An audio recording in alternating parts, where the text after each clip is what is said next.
The morning sun streamed through the glass walls of my rooftop greenhouse, casting long shadows across rows of vibrant lettuce, tomatoes, and herbs growing in perfect vertical columns, 30 stories above Manhattan. My crazy dream had transformed into a thriving ecosystem that was about to reshape the future of food.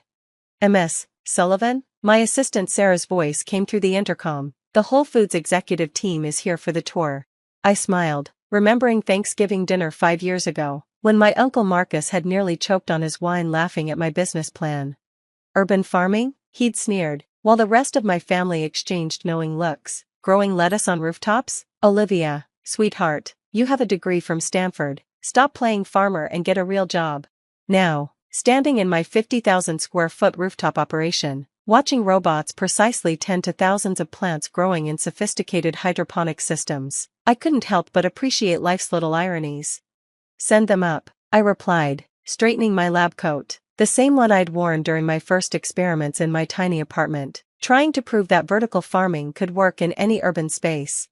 The elevator doors opened, and 5 executives in pressed suits stepped out, their expressions shifting from skepticism to awe as they took in the scene before them. Leading the group was James Morrison, Whole Foods head of strategic sourcing. Ms. Sullivan, he breathed, staring at the vertical growing systems that stretched from floor to ceiling. This is remarkable. Thank you, I said, extending my hand. Welcome to Skyline Farms. Shall we begin the tour? As I led them through the facility, I couldn't help but think about how far we'd come. 5 years ago, I was a recently graduated environmental engineer with a crazy idea, transforming urban rooftops into high-tech farms that could feed entire cities. The traditional farming industry called it impossible. My family called it a waste of time, but I saw something they didn't, a solution to multiple problems at once: urban food deserts, carbon emissions from long-distance transportation, water waste in traditional agriculture, and the growing disconnect between people and their food. Our systems use 95% less water than traditional farming, I explained, showing them our proprietary hydroponic technology, and because we're growing vertically, we produce 200 times more food per square foot than conventional farms. But the cost, one executive started. I held up my hand, smiling. Our operating costs are 40% lower than traditional farms, thanks to our AI-driven automation and renewable energy systems. Those solar panels you saw on your way in, they power everything here, including our climate control systems. We moved to the packaging area, where robots were carefully harvesting and packaging fresh produce, from harvest to store shelf in under 3 hours. I said, no cross-country transportation, no cold storage facilities, no waste, just fresh, perfect produce delivered directly to local stores. James Morrison nodded slowly, taking notes on his tablet. And you say you can replicate this system? We already have, I replied, pulling up our monitoring dashboard on a nearby screen. 20 locations across New York City, producing enough food to feed 2 million people. We're expanding to Chicago, Los Angeles, and Miami next month. I didn't mention that those expansions were already operational, or that we had contracts pending with major property developers in 30 more cities. Let Whole Foods think they were getting in early. The quality is impressive, another executive noted, examining a perfectly formed head of lettuce. But can you maintain this level of consistency at scale? I tried not to smile too broadly. They were asking exactly the questions I'd prepared for, walking right into the presentation I'd spent years perfecting. Follow me, I said, leading them to our control room. Wall-to-wall screens displayed real-time data from every aspect of our operation: temperature, humidity, nutrient levels, growth rates, and harvest predictions. Our AI system monitors and adjusts every variable 24/7, I explained. Each plant gets exactly what it needs, when it needs it. We can predict our harvest quantities 6 weeks out with 99.8% accuracy. The executives exchanged glances. This was beyond what they'd expected. And the variety? James asked. We've seen the lettuce and tomatoes, but what else can you grow? I tapped my tablet, bringing up our product catalog. Currently, we produce 64 varieties of leafy greens, 12 types of tomatoes, 8 varieties of peppers, and an assortment of herbs and microgreens. We're also developing strawberries and other fruits. Ms. Sullivan, James said slowly, I think we should discuss distribution opportunities.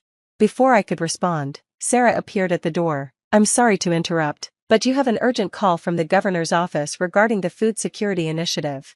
Perfect timing. Sarah and I had practiced this interruption. knowing it would add just the right pressure to the negotiation. "Please excuse me for a moment," I said to the executives. "Sarah will show you our testing lab while I take this call." As I stepped away, I heard one executive whisper to another, "If we don't move on this now, Amazon will beat us to it." In my office, I took a moment to breathe, looking out over the Manhattan skyline. Below, millions of people were going about their days, not yet knowing that their relationship with food was about to change forever. My phone buzzed, a text from Uncle Marcus. "Saw your name in the Wall Street Journal, urban farming revolutionary. Maybe I was wrong about the rooftop lettuce." I set the phone down without replying. There would be time for family reconciliations later. Right now, I had a revolution to launch. The journey here hadn't been easy. After graduating, I'd spent 2 years working in my apartment, developing the initial technology. Every spare dollar went into research and prototypes. My parents thought I was having a quarter-life crisis. "Engineering jobs at Google don't wait forever," my mother would say during our weekly calls. "Your cousin Michael just got promoted to project manager." But I couldn't let go of the vision. I'd seen the problems in our food system firsthand during my college research: the waste, the inefficiency, the environmental impact. Someone had to find a better way. The breakthrough came in my 3rd year, when I developed a new hydroponic system that could increase yield density by 300%. That caught the attention of a small venture capital firm specializing in agricultural technology. "This isn't just innovative," my first investor had said, examining the prototype. "This is revolutionary." With that initial funding, I leased our first rooftop space, a small greenhouse on top of an old warehouse in Brooklyn. The locals thought I was crazy, until they tasted the first harvest. Word spread quickly. Local restaurants started asking for our produce, then high-end grocers, then school districts looking for fresh, local options for their cafeterias. By year 2, we had 5 locations and a waiting list of property owners wanting to convert their rooftops into farms. The technology was working better than I'd ever imagined, and the data we were collecting was invaluable. But it wasn't until the COVID pandemic that everything really accelerated. When traditional supply chains broke down, our local production model proved its worth. We never missed a delivery, never had a shortage. That's when the major players started paying attention. Now, standing in my office 30 stories above Manhattan, I was about to sign a deal that would take Skyline Farms national.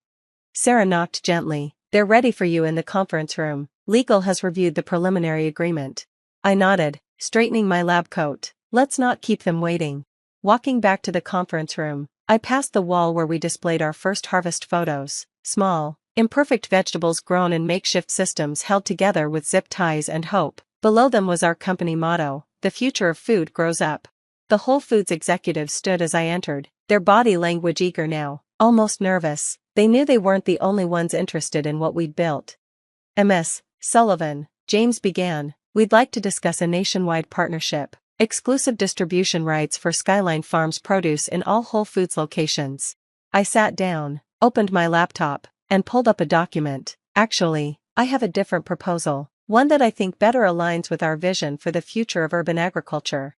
For the next hour, I laid out our plan, not just for distribution, but for a complete reimagining of how cities produce and consume food. By the time I finished, they weren't just interested, they were true believers.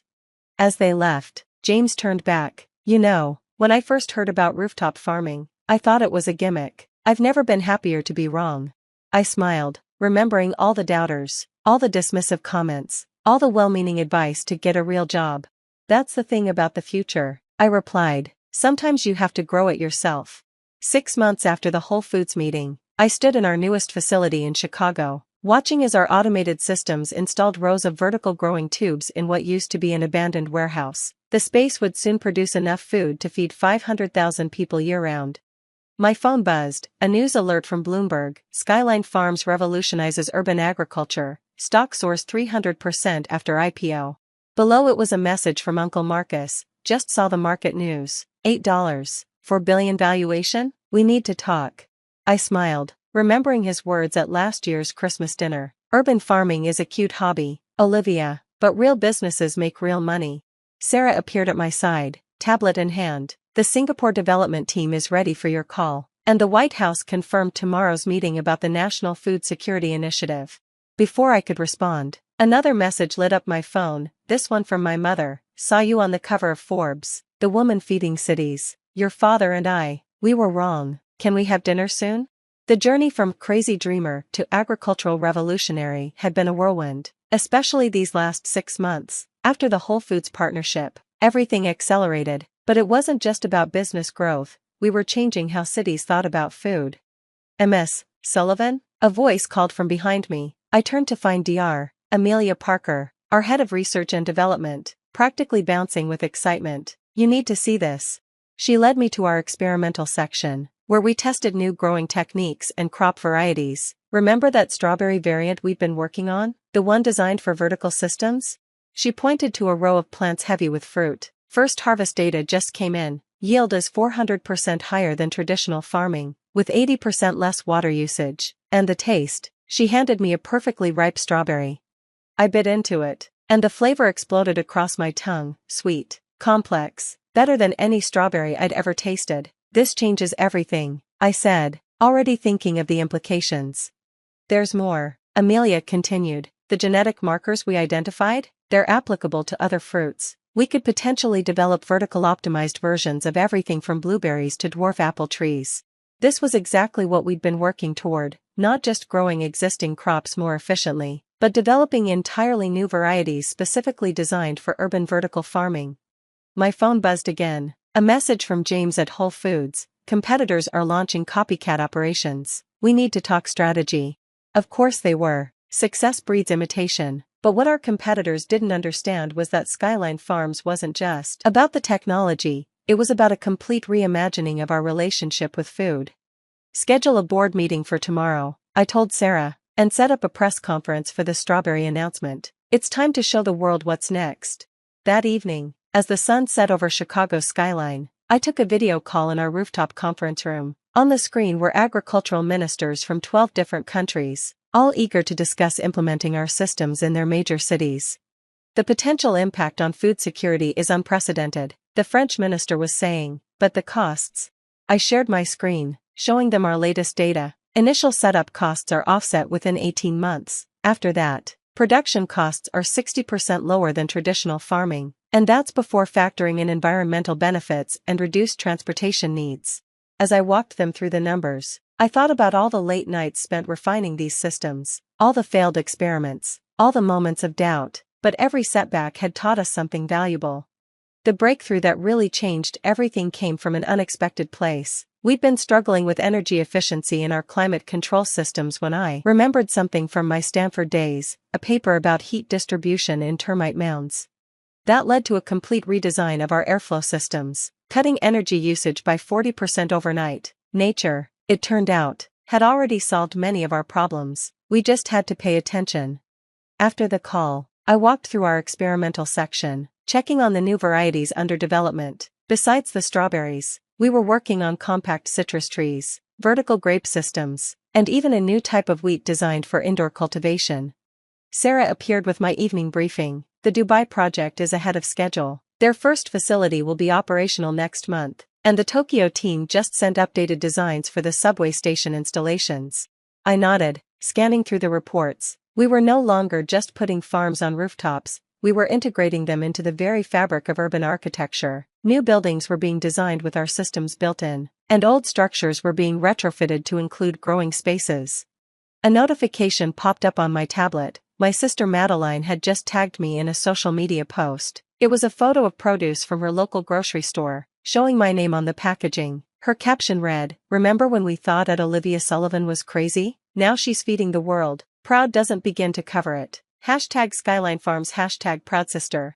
It was nice, but it also stirred up complicated feelings. Where was this support when I was maxing out credit cards to fund my research? Where was the pride when I was sleeping on a cot in my first greenhouse, manually adjusting temperature controls every 2 hours? My phone rang, Uncle Marcus again. This time, I decided to answer. "Olivia," he started, his voice unusually humble, "I owe you an apology." "Just one?" I couldn't help asking. He chuckled nervously. "Fair enough. Listen, I was wrong, not just about the business, but about everything. What you've built, it's extraordinary." "Thank you," I said simply. "Was there something specific you wanted to discuss?"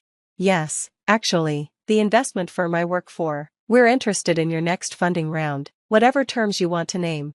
I smiled. thinking of all the times he'd lectured me about real investing versus hobby projects. "I appreciate the offer," I said, "but our next round is already oversubscribed. Maybe check back in a few years?" After hanging up, I walked to the edge of the rooftop garden. The city stretched out below me, lights twinkling in the gathering dusk. Somewhere down there, people were sitting down to dinners made with food we'd grown right here in their city. Tomorrow, I would announce our new developments: the breakthrough with the strawberries, the international expansion, the integration of our systems into public transportation hubs. The world was finally ready for the future we'd been building. Sarah appeared one last time. Final numbers for today: 8 million meals delivered, 0 transportation emissions, 97% reduction in water usage compared to traditional farming. I nodded, thinking of how far we'd come from that first tiny greenhouse. "Send me the latest data on the school program too. I want to update the board on how many students are learning about urban agriculture." Because that was the real revolution, not just changing how we grow food, but changing how people think about it. Every school we partnered with, every community garden we supported, every person who tasted a perfectly ripe tomato grown in their own neighborhood was part of this transformation. The next morning, I arrived early at our Chicago facility. The sunrise painted the greenhouse glass in shades of gold and pink, creating halos around the thousands of plants growing in perfect vertical rows. As I prepared for the board meeting, I pulled up our company's mission statement, the same one I'd written in my apartment 5 years ago: "Growing tomorrow's cities, today." Below it, I'd recently added a new line: "Because sometimes the craziest dreams are the ones that change the world." My phone buzzed with another news alert: urban farming revolution, how Skyline Farms is transforming cities into self-sustaining food systems. I smiled, thinking of all the people who said it couldn't be done, the experts who claimed vertical farming would never scale, the investors who said the technology was too expensive, the family members who thought I was throwing my life away. Now our systems were feeding millions, our technology was being adopted globally, and we were just getting started. The future of food wasn't in massive rural farms, it was in cities, growing up instead of out, bringing people closer to their food than ever before. Sarah knocked on my door. "They're ready for you in the boardroom, and your parents are in the lobby. They don't have an appointment, but..." I took a deep breath. "Send them up. It's time they saw what their crazy daughter built." Because success isn't just about proving others wrong, it's about proving yourself right. And sometimes the best revenge isn't in showing people they were wrong, but in showing them a future they couldn't even imagine. If you've ever had a dream that others dismissed, ever stood alone believing in something bigger than yourself, or ever felt the weight of doubt pushing against your vision, remember this: sometimes the craziest ideas are the ones that change the world. So dream big, grow bigger, and never let anyone's limitations become your reality. Because the future belongs to those who dare to grow it themselves. Subscribe if you want to hear more stories about turning impossible dreams into world-changing realities. The revolution isn't just about farming, it's about believing in the power of one person to change everything. Remember, every forest started with a single seed. What will you grow?